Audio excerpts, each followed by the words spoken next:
So the big thing on everybody's mind right now is there a housing bubble? And I have the answer for you. Stay tuned.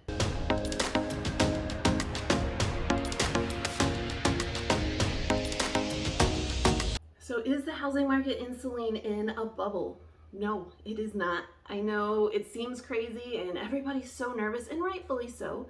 I mean, when you see prices go up like that, everybody's first inclination is to be worried. Plus, everybody still has PTSD from the housing crash back in 2009. So there's a lot of emotions going on right now. And it's perfectly understandable, but let me assure you, it is not a housing bubble. It is okay. It's just a supply and demand issue.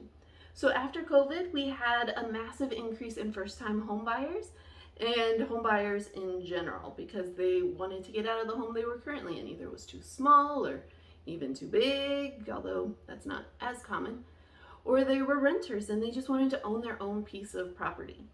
However, sellers were not really wanting to sell because they were scared of the germs and they didn't want a bunch of people coming in their home, which is understandable. So the supply and demand was just really out of balance. And that's what we've been seeing a lot lately with the home values is as the supply went down, the prices were going up, right? Makes sense, basic economics. So last year, April 2021, the number of homes in Saline was 191 homes for sale.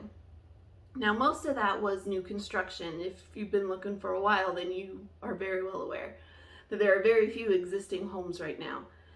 But the number of homes for sale in 2022 of April of 2022 was only 104. So not quite half, but pretty stinking close enough for my purposes in making this point. So, and again, there are still mainly new construction.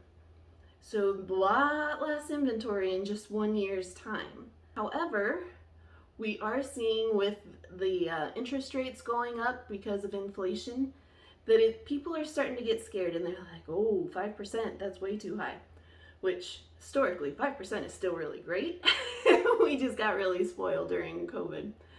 But 5% is still great, but the thing that scares people the most is how quickly it went up. So if it had gone up gradually, there wouldn't be as much scare. But now that things are slowing down, we are starting to see things kind of level off to more normal levels.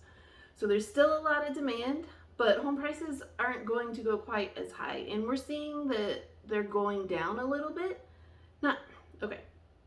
We're not seeing that the sale volume prices are going down. We're seeing that people are reducing their listing prices a little more.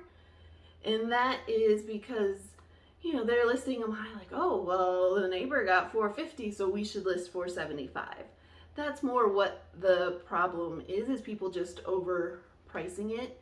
And supply is less, so homes are starting to sit just a hair longer, not a lot longer, because we do still have more buyers than sellers. But everybody's kind of just on pause right now. They're like, let's see what's going to happen. So that's what they're doing. And so makes people nervous, like, oh, my house has been sitting for 3 days and I don't have any offers, or I've only got 2 offers. It's okay. It's not a bubble. Home values are not going to be going down. They're just not going to be going up at 25% like what we saw last year. All right, guys. Well, I hope that helped. And if you have any more questions, call, text, email, whatever. I'd be more than happy to help. Have a great day. Bye.